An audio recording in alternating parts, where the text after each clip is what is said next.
Now friends, let's talk about Heron's formula. Now, earlier we discussed about areas of a right angle triangle, an isosceles triangle, an equilateral triangle. These were specific triangles. So, but when you have a scalene triangle which has all three sides unequal to each other, in that case, finding out the area using the basic formula of half into base into corresponding height gets slightly bit difficult. So, in that case, we have this specific formula. If you know all the three sides of a triangle which is scalene in nature, even though if it is not scalene in nature, we can use this formula, but specifically when it is scalene in nature, this formula comes to the rescue very much. So let's see how is the application of this particular formula. Now as you can see, we have a triangle, a general triangle ABC with the side lengths as small a, small b and small c. Now as you can see in the figure, generally this is what happens in the naming of a triangle. The side which is opposite to the vertex A is generally written as small a, the length of that side, which is basically the side BC. So basically what I mean is the side opposite to vertex A, which is the side BC, is generally written as small a. The length of BC is small a.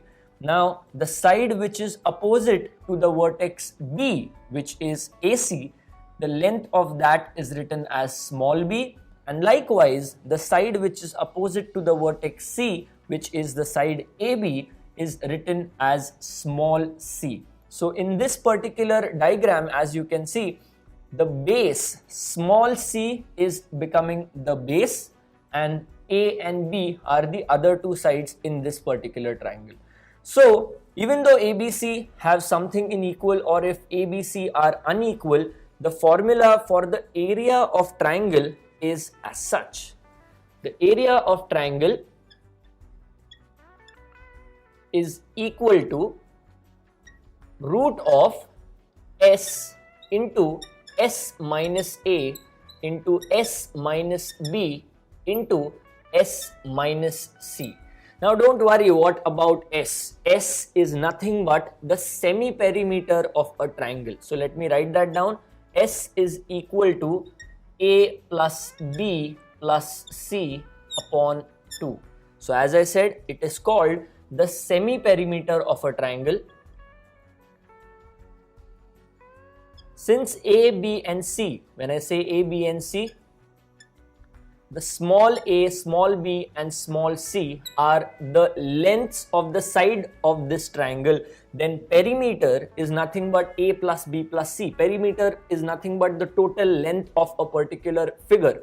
So the perimeter is a plus b plus c. So the semi-perimeter is nothing but a plus b plus c upon 2. So that is what S is, and the area of triangle is root of S into S minus A into S minus B into S minus C. So this is the Heron's formula, a very useful formula when it comes to areas of triangles, specifically general triangles which are not right triangles or isosceles triangles or equilateral triangles. Now if you are wondering, how has Mr. Heron discovered this formula? So it's very easy, it's not that complicated. If you try and prove this, rather I would challenge you guys to prove this formula using this particular figure. Let's start with this particular figure as in fact, I'm not going to solve or rather prove the entire formula. It is given in the module in volume 1 of the Plance's books, but I'll rather encourage you to try and prove this formula on your own at the start. And if you don't achieve it, then probably you might go to the book and figure out the formula, rather figure out the proof. So I'll give you a kickstart. What exactly has to be done? In this particular triangle, as you can see, the base is C. What you have to do, we know the basic formula for the area of a triangle is nothing but half into base into its corresponding height. So if we consider the base small c, which is in fact the side AB, the length of that is small c as the base, we need the corresponding height. So what you do is drop a perpendicular from the point C onto the base and let that point be a point D. Fine. So now we need that particular height. So we need the side length CD. So when you drop a perpendicular, as you can see, you have generated two right angled triangles. So you can apply Pythagoras theorem in both the right angled triangles. First of all, you need to assume a few things. Let's assume the height as some k. Let's assume this part as h. So the other part of the base becomes c minus h, because the entire base is c. If this part is h, the other part becomes c minus h. Now, since, as I said, we have two right angle triangles, you can apply Pythagoras theorem in both the triangles. In the first triangle, when you apply Pythagoras theorem, you will get h square plus k square is equal to a square. And in the second right angle triangle, when you apply the Pythagoras theorem, you will get c minus h the whole square plus k square is equal to b square.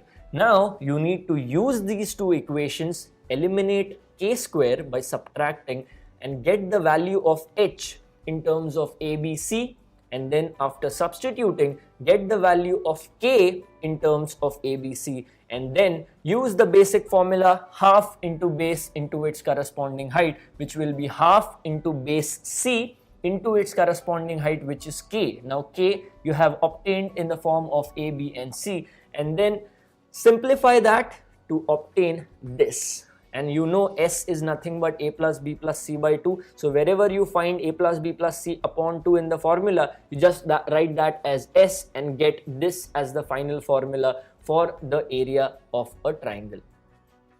Now friends, I am assuming you must have already figured out the proof of this. More importantly, if not the proof, the formula application is more important. We need to understand how this formula is applied, where all it will get applied. So now we have understood that area of a triangle in terms of the semi-perimeter is nothing but a root of s into s minus a into s minus b into s minus c.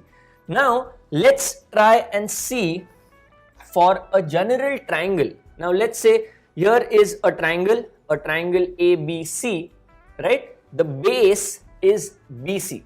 Now if I fix this particular base BC, as you can see, we have fixed this particular base and we have the point A over here.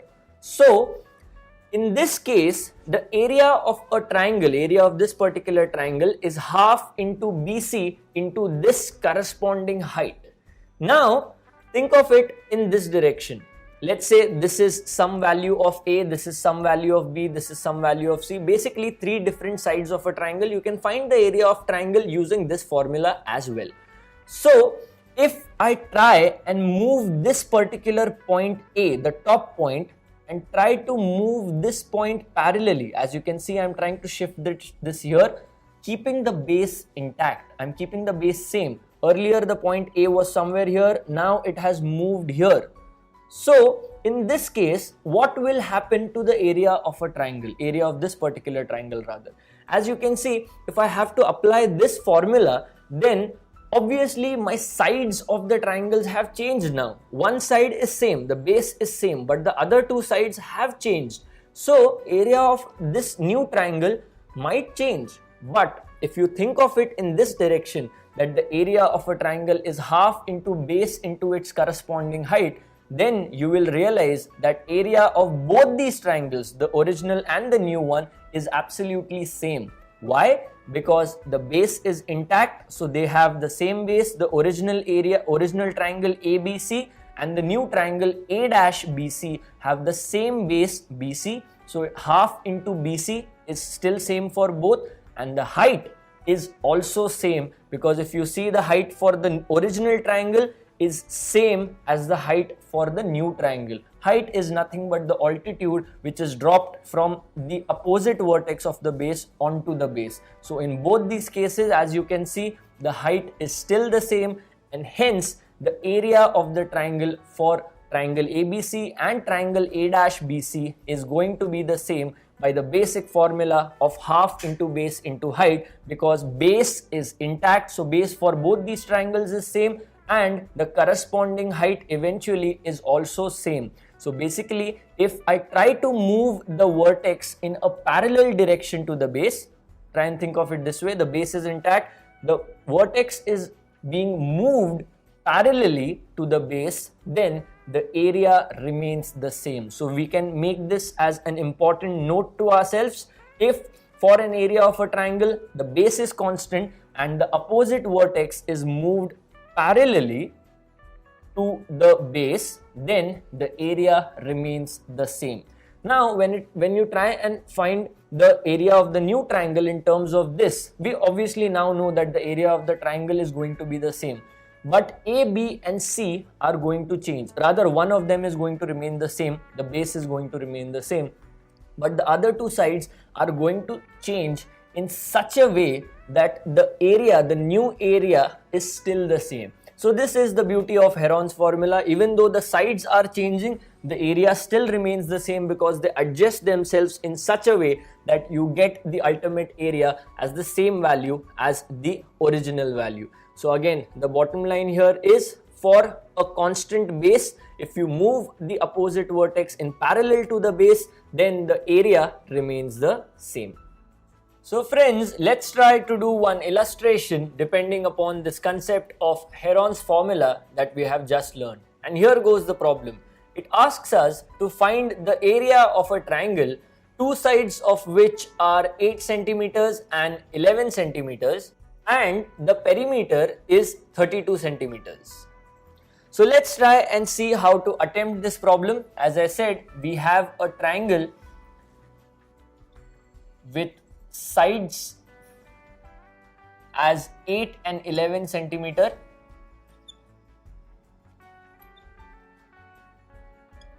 and the perimeter is equal to 32 centimeter, and we are supposed to find out the area of the triangle. So now we know that S in this formula is nothing but the semi-perimeter. So if the perimeter is 32, we already know that the semi-perimeter is 32 by 2, which is 16. So we already got the value of S. So let us just do that. S is equal to semi-perimeter or perimeter upon 2. So that is 32 by 2, which is 16 centimeters. So we have got the value of S firstly. Now let's say if A is 8, just for generalization sake, and if B is 11, then we don't know the third side, and we can easily find the third side out by using this, that since perimeter is 32, so perimeter is nothing but A plus B plus C, because perimeter is nothing but the sum of lengths of all the sides, and therefore C is equal to 32 minus A minus B. So C is going to be equal to 13 centimeters. So we have the value of C as 13. So we have the three lengths as 8, 11 and 13. The total perimeter is 32. So the semi-perimeter is 16. Now we have all the values of A, B, C and S. And now we can apply the Heron's formula to find out the area of the triangle very comfortably. So area of the triangle is going to be root of S into, so S is 16, into S minus A. So S minus A is 16 minus 8 into S minus B, so 16 minus 11, and S minus C, so 16 minus 13. So now simplifying this further, it's a very easy thing. So it becomes 16 into 8 into 5 into 3, right? So simplifying this further, this would be 8 5 is 40, 40 into 3 is 120. So we have 16 into 120. Now you can simplify this in any way you want. Root of 16 is nothing but 4. Now 120 can be written as 40 into 3 or 20 into 6 or 10 into 12, or you can simply write it as root of 120. The way you want, you can simplify it, find the nearest root.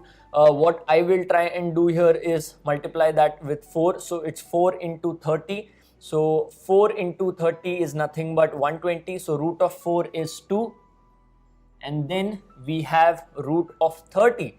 So root of 30 can also be simplified further, but rather let's keep it as root 6 into 5. Rather just keep it as root 30. So you can write the area as 8 root 30 centimeter square, or you can write it as square centimeter. So this would be the area for this triangle whose perimeter was 13 and the two sides were 8 and 11. We used the semi-perimeter formula and the Heron's formula to find out the area of the triangle.